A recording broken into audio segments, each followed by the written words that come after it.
Olá, meu nome é Daniele Corrêa, sou professora de Biologia e hoje nós vamos adentrar a aula 48 da apostila 3, referente ao tema Evidências da Evolução. Bom, o que seria evidências da evolução? A teoria da evolução, ela postula que todas as formas de vida que a gente conhece atualmente surgiram a partir de um processo de descendência, ou seja, nós viemos de algum ancestral, com modificação a partir de um mesmo ancestral em comum. Embora sempre tenha havido muita polêmica em torno dessa teoria, hoje ela é sustentada por inúmeras evidências, e são as evidências que nós vamos estudar hoje. Separamos algumas para estar discutindo, que são as principais e as que têm um fundamento melhor. Partindo dessa premissa de que nós somos descendentes de um ancestral em comum, nós vamos verificar quais são as evidências que mostram, apontam que isso ocorreu. A primeira evidência é a paleontologia. O que seria paleontologia? Bom, é só a gente lembrar do período antigo, né? Da era da paleontologia, na verdade, é a era paleontóloga. O registro do fóssil é uma fonte bem importante de evidência da evolução. Se a gente comparar as características de organismos atuais com as do que viveram no passado, é possível verificar mudanças evolutivas que ocorreram em diversos organismos e que muitas espécies foram extintas. Além disso, o registro fóssil demonstra a origem de grande parte dos novos grupos de organismos. Então, a paleontologia, essa evidência, ela vai apontar que nós viemos de um ancestral comum através dos fósseis. Então, vários fósseis foram encontrados e ainda são encontrados que evidenciam, segundo o seu esqueleto e o estudo do seu código genético, que tem semelhanças com a descendência atual, que somos nós e alguns animais. Então, por exemplo, ao encontrar um fóssil de um dinossauro, verifica-se que ele tem semelhanças no gene em alguns animais, tem semelhanças no esqueleto com alguns animais atuais. E isso evidencia que esses animais atuais possam ser descendentes dos dinossauros. A mesma coisa quando encontraram um fóssil, não sei se vocês lembram, mas um crânio de uma mulher que foi considerada a primeira mulher, né? Até fizeram, na verdade, a reconstrução do rosto dela e apontou-se que nós temos em comum com esse fóssil que foi encontrado semelhanças, né? Então, tanto semelhanças genéticas quanto semelhanças no esqueleto, no crânio, né? Havia muitas semelhanças nesse crânio que indicaram que nossos ancestrais, né, nossa descendência pode ter partido daí, tá? E a embriologia comparada? Bom, a embriologia comparada também é outra evidência de evolução. O que ela vai estudar? Ela vai analisar os genes dos vertebrados humanos e notar as semelhanças. Porém, cada um deles apresentam peculiaridades, como, por exemplo, as nadadeiras dos peixes, os braços nos humanos, etc. Isso mostra que a evolução de novas características não vem de novos genes, e sim da modificação deles. Então, observou-se a semelhança dos genes, né, entre um vertebrado e um humano, ou seja, o gene nosso com o gene, por exemplo, de um peixe, e verificou-se que há semelhanças, né, nesses genes. Só que, ao analisar as funções eram diferentes porque eram de acordo com o meio em que esses seres viviam. Então, a gente pode verificar aí, por exemplo, nós temos o gene, o gene da movimentação, né? O gene do braço, por exemplo, né? Que caracteriza o braço na formação embrionária, na formação do bebê, né? E esse braço a gente usa para se movimentar e pegar as coisas, se alimentar, entre outros. E no embrião, ou seja, no bebezinho baleia, também tem um gene lá do braço, para a formação do braço, que são os membros superiores, só que esses braços, no caso da baleia, apesar de derivar do mesmo gene que o humano, ele possui uma função diferente. Ele possui a função de nadadeira, que serve para se movimentar dentro da água, que é o ambiente em que ele vive, né? Então, vai ser uma nadadeira, vai auxiliar a baleia ao nado. Então, ao estudar a embriologia, verificamos que em vários embriões há semelhanças, porém, cada um vai desenvolver uma peculiaridade, uma função de acordo com o meio em que vive. Então, isso demonstra, essa semelhança, ela demonstra que nós derivamos de um mesmo ancestral, ou seja, possuímos o mesmo gene. Só que esse gene ele é modificado de acordo com o ambiente em que vivemos. Bom, agora vamos para mais uma evidência chamada anatomia comparada. Essa evidência vai fazer o quê? Ela vai pegar alguns grupos, né, de seres vivos e vai comparar a estrutura anatômica, ou seja, o esqueleto, os órgãos, os tecidos, e vai verificar se há semelhança. Então, nós vimos na embriologia que é a comparação de genes. Nós vimos na paleontologia que é a comparação de fósseis. E agora a gente vai ver na anatomia que é a comparação da anatomia de um com o outro, para verificar se há semelhanças. Então, verificou-se que grupos de seres vivos possuíam órgãos e estruturas homólogas, ou seja, parecidas, semelhantes, que são aquelas que possuem a mesma origem embrionária, que nós já falamos na embriologia, mas que desempenham diferentes funções. São evidências de ancestralidade comum. Um exemplo desse tipo de estrutura são os membros dos tetrápodes. Também encontramos as estruturas vestigiais que corresponderam a órgãos com funções importantes e ancestrais. Exemplo, apêndice, músculos para movimentar a orelha, etc. Então, eles compararam a anatomia de diversos grupos de seres vivos e observaram que havia semelhanças. Então, por exemplo, verificou-se que os ossos do braço e mão de um humano eram os mesmos ossos que continham na pata e na patinha e na nadadeira da baleia, por exemplo, né? Então, os mesmos ossos, ou seja, rádio, húmero, os ossos do carpo, que são os ossos da mão. Então, esses mesmos ossos estavam presentes em outras espécies.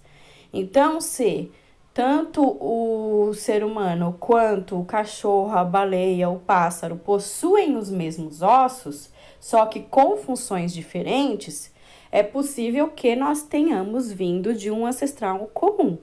Então, isso indica, evidencia cada vez mais que nós viemos de um ancestral comum, certo?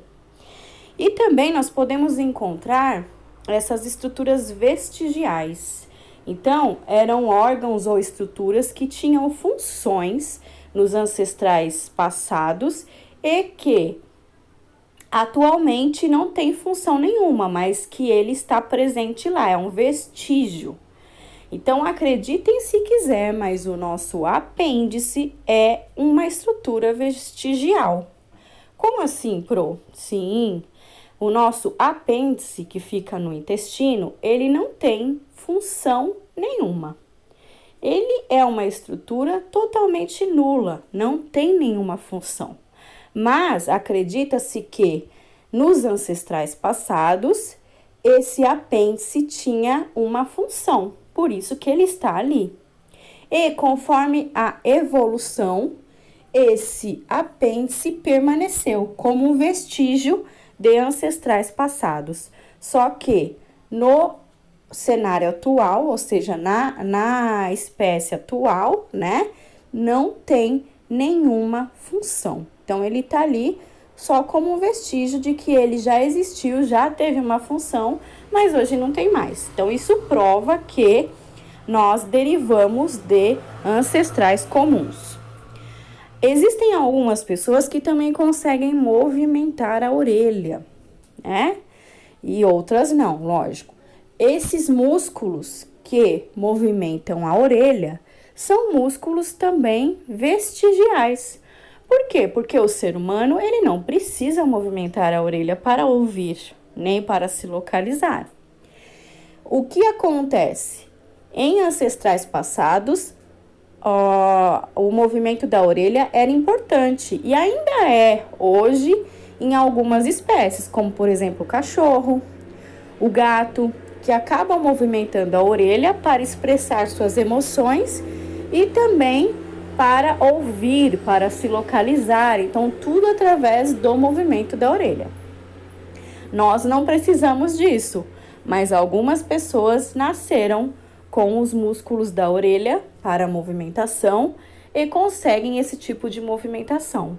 Então, essas pessoas pode-se dizer que elas têm estruturas vestigiais de ancestrais comuns, ou seja, que antes ou em outras espécies o músculo da orelha tinha alguma função, mas que no ser humano não tem mais, certo?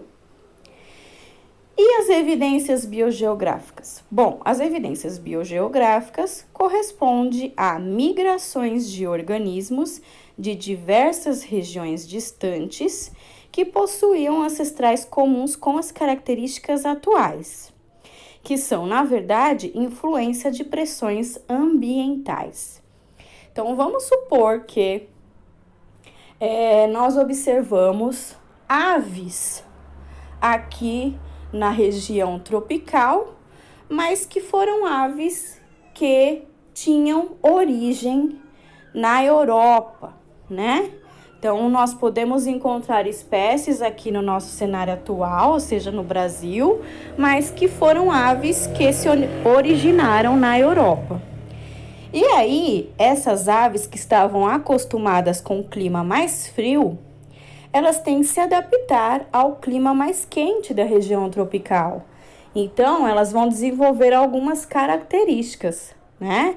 Elas podem ter menos penas, elas podem desenvolver uma capacidade de oxigenação maior, elas podem desenvolver asas maiores, né? Para alçar voos maiores. Enfim, elas desenvolvem características de acordo com o ambiente em que ela vive.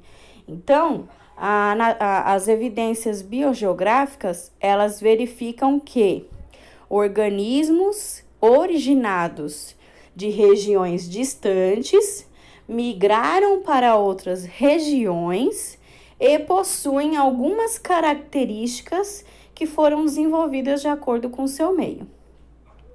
E a biologia molecular? Bom, esse tipo de evidência da biologia molecular, ela verifica que todos os seres vivos partiram de um mesmo início, ou seja, o código genético, o DNA, ou ácido desoxirribonucleico. Isso mostra que, se nós compartilhamos um mesmo DNA, um mesmo código genético, ou seja, eu, o cachorro, o papagaio, o urso, todos nós contemos um DNA, significa mais ainda que partimos de um ancestral em comum, né? Mais uma evidência de que a vida na Terra evoluiu a partir de um único ancestral. Nas figuras abaixo, nós podemos verificar algumas dessas evidências que foram ditas anteriormente.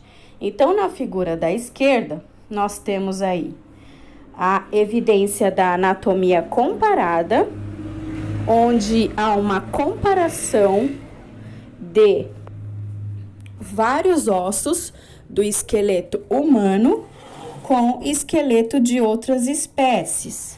Então, nós podemos observar aí o esqueleto da mão de um humano e também os ossos do braço e antebraço, que é o húmero, rádio, os ossos do carpo, né? O escafoide semilunar, que são os ossos do punho.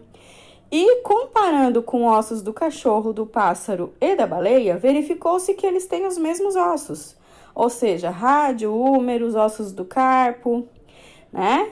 Então, eles possuem os mesmos ossos, só que cada membro possui uma função diferente. No humano, a mão serve para pega, para movimento. No cachorro, serve para locomoção, para o caminhar. No pássaro, para voo. E na baleia, para nado. Então, nós vemos aí que, apesar de possuírem a mesma anatomia, cada membro possui uma função diferente. Na figura central, nós vemos aí embriões peixe, réptil, pássaro e humano. E, com exceção do peixe, que é um pouquinho mais diferente, os outros embriões são extremamente iguais.